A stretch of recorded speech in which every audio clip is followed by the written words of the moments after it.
जोहार दोस्तों, आप सभी को फिर से एक बार जोहार एग्जाम स्वागत। दोस्तों आप लोग कैसे हैं? मेरे ख्याल से अच्छे और अच्छे से अपना प्रिपरेशन कर रहे होंगे। दोस्तों रोजाना क्लास में फिर से आप लोग के लिए साइंस का इंपॉर्टेंट 20 क्वेश्चन लेके आए हैं, जो कि दोस्तों मोस्ट इंपॉर्टेंट रहने वाला है। ठीक है, जो कि आप लोग आगामी आने वाली झारखंड महिला सुपरवाइजर की एग्जामिनेशन में आप लोग यहीं से प्रश्न आप लोग का सारा देखने को मिलेगा। एकदम 100% श्योर रहे हैं। ठीक है, और जितने भी क्वेश्चन बताया जाएगा और जो भी टॉपिक बताया उसको आप लोग सिर्फ पढ़ते हैं, फॉलो करते हैं, तो आप लोग को 100% सफलता मिलेगा। ठीक है, तो देखिए आज की प्रश्न है, प्रस्रव्य तरंगों के बारे में निम्नलिखित कथनों पर विचार कीजिए। ये कीड़ों को नष्ट कर सकती है, ये कीड़ों से धूल हटाकर उन्हें साफ कर सकती है, इनका उपयोग बीमारियों के उपचार के लिए किया जा सकता है, ये स्वचालित दरवाज़ों को नियंत्रित कर सकती है। तो यहाँ पे आप लोग कूट भाषा दिया, उसको चूज करके बताना है कौन सा सही होगा। ठीक है, तो आप सभी के इस प्रश्न का आंसर बिल्कुल क्या हो जाएगा, जो कि डी नंबर यानी कि उपयोग सभी। नेक्स्ट है 50 डिग्री सेल्सियस का मान फ़ारेनहाइट स्केल में कितना होगा। तो 50 डिग्री सेल्सियस का फ़ारेनहाइट में मान की बात करेंगे तो ये 122 डिग्री फ़ारेनहाइट हो जाएगा, यानी कि बी नंबर ऑप्शन बिल्कुल सही आंसर हो जाएगा। नेक्स्ट है प्रकाश में वस्तुएं दिखाई पड़ती है किसके कारण। तो प्रकाश में वस्तुएं जो दिखाई देती है ये हम लोग को प्रकीर्णन के कारण, यानी कि ए नंबर ऑप्शन जो है बिल्कुल सही आंसर हो जाएगा। ठीक है, नेक्स्ट है माइक्रोस्कोप के लेंस निम्न प्रकार के होते हैं। माइक्रोस्कोप के जो लेंस होते हैं किस प्रकार के होते हैं, उन्नतदर, अवतल, अवतल उन्नतदर, समतल लेंस। तो दोस्तों इस प्रश्न के आंसर आप लोग को बिल्कुल क्या आंसर हो जाएगा, उन्नतोदर, यानी कि ए नंबर जो ऑप्शन है बिल्कुल सही आंसर हो जाएगा। ठीक है, देखिए माइक्रोस्कोप एक ऐसा प्रकाशिक यंत्र है जिसकी सहायता से सूक्ष्म वस्तुएं देखी जा सकती है, यानी कि माइक्रोस्कोप के द्वारा छोटे से छोटे कणों को भी हम लोग देख सकते हैं। ठीक है, नेक्स्ट है नेक्स्ट नंबर प्रश्न की बात करते हैं, प्रत्यावर्ती विद्युत धारा की दिष्ट विद्युत धारा में परिवर्तित किया जाता है। किसके द्वारा किया जाता है, डायनमो द्वारा, मोटर द्वारा, ट्रांसफार्मर द्वारा, रेक्टिफायर द्वारा। तो दोस्तों इस प्रश्न का आंसर हो जाएगा रेक्टिफायर, जो कि डी नंबर ऑप्शन हम लोग बिल्कुल सही आंसर हो जाएगा। ठीक है, नेक्स्ट है निम्न युग्मों से कौन सा एक कण प्रतिकण युग्म है। Electron positron, proton neutron, photon electron, neutron neutrino. तो दोस्तों इस प्रश्न के आंसर आप लोग को बिल्कुल करेक्ट आंसर क्या हो जाएगा, इलेक्ट्रॉन पॉजिट्रॉन। ठीक है, ए नंबर ऑप्शन बिल्कुल सही आंसर हो जाएगा। ठीक है ना, देखिए इलेक्ट्रॉन नामक मूल कण की खोज सबसे पहले हुई थी, है ना, और ये कौन किया था, थॉमसन, जे थॉमसन ने 1897 ईस्वी में। इस बात को आप लोग नोट डाउन कर लीजिएगा, 1897 ईस्वी में जे थॉमसन ने किया था। नेक्स्ट है जल का वाष्प में परिवर्तन क्या कहलाता है। जल का वाष्प में परिवर्तन आप लोग को प्राकृतिक, भौतिक, प्राकृतिक कहलाता है कि भौतिक कहलाता है कि रासायनिक कहलाता है कि जैविक कहलाता है। तो दोस्तों इस प्रश्न के आंसर आप लोग बिल्कुल सही आंसर क्या हो जाएगा, जो कि भौतिक कहलाता है। ठीक है, बी नंबर ऑप्शन बिल्कुल सही आंसर हो जाएगा। जल वाष्प में परिवर्तन एक भौतिक परिवर्तन है, क्योंकि वाष्प को पुनः संघनित करके जल में परिवर्तित किया जा सकता है। नेक्स्ट है निम्नलिखित में से कौन सा रसायन कृत्रिम वर्षा में प्रयोग किया जाता है। किस रसायन को कृत्रिम वर्षा के लिए प्रयोग हम लोग करते हैं, silver iodide, potassium chloride, calcium carbonate या फिर जिंक आयोडाइड। तो दोस्तों इस प्रश्न के आंसर हो जाएगा आप लोग का सिल्वर आयोडाइड। ठीक है, ए नंबर ऑप्शन जो होगा आप लोग का बिल्कुल सही आंसर हो जाएगा। नेक्स्ट है निम्नलिखित मिश्र धातुओं में से किसे अमलगम कहते हैं। जस्ता तांबा, तांबा टीन, पारा जस्ता या फिर सीसा जस्ता। तो दोस्तों इस प्रश्न के आंसर आप लोग को बिल्कुल सी नंबर ऑप्शन हो जाएगा, पारा जस्ता, जो कि सी नंबर ऑप्शन बिल्कुल सही आंसर हो जाएगा। नेक्स्ट है एक हाइड्रोकार्बन जिसमें कार्बन के 2 परमाणु द्विबंध द्वारा जुड़े हो क्या कहलाते हैं, अल्केन, एल्कीन, अल्काइन या फिर प्रोपीन। तो दोस्तों ये आप लोग का एल्कीन कहलाता है, जो कि बी नंबर जो ऑप्शन है ये आप लोग को बिल्कुल सही आंसर हो जाएगा। राइट, नेक्स्ट है निम्न में से किसमें पित्ताशय नहीं होता है। किस में नहीं होता है दोस्तों?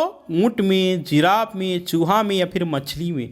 तो आप सभी को बता देना चाह रहे हैं कि यह पित्ताशय जो होता है आप लोग ऊँट में होता है, जिराफ में होता है, मछली में होता है। तो ऑप्शन हम लोग का सी नंबर जो बच गया चूहा, जो कि इसमें नहीं होता है। ठीक है, नेक्स्ट है, एक कठोर परिश्रम करने वाले पुरुष को दैनिक ऊर्जा की आवश्यकता होती है। एक कठोर परिश्रम करने वाले पुरुष को दैनिक ऊर्जा कितनी की आवश्यकता होती है? 3000 कैलोरी, 2700 कैलोरी, 4000 कैलोरी या फिर 6000 कैलोरी। तो दोस्तों इस प्रश्न का आंसर हो जाएगा आप लोग का 4000 कैलोरी, जो कि सी नंबर ऑप्शन बिल्कुल से आंसर हो जाएगा। ठीक ना, देखिए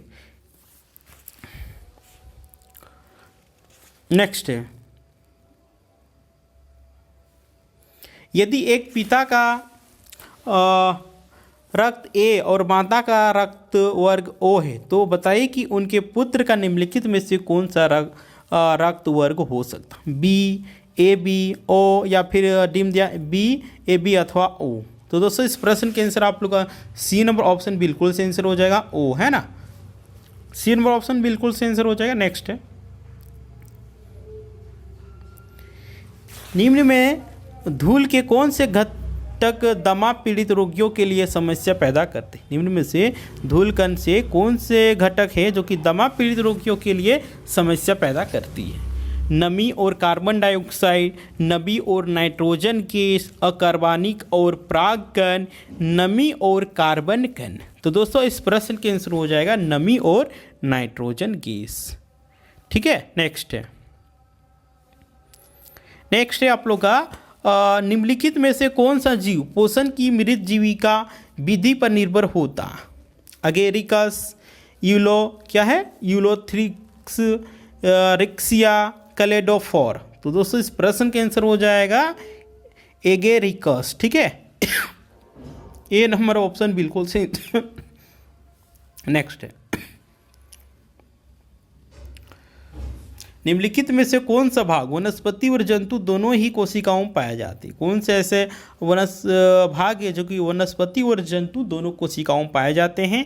कोशिका कला, हरिलवक रिक्तिका, बी में दिया कोशिका भित्ति, केंद्रक रिक्तिका, सी में दिया कोशिका कला, कोशिका द्रव और केंद्र, या फिर डी में दिया उपयुक्त में से कोई नहीं। तो दोस्तों इस प्रश्न के आंसर क्या हो जाएगा?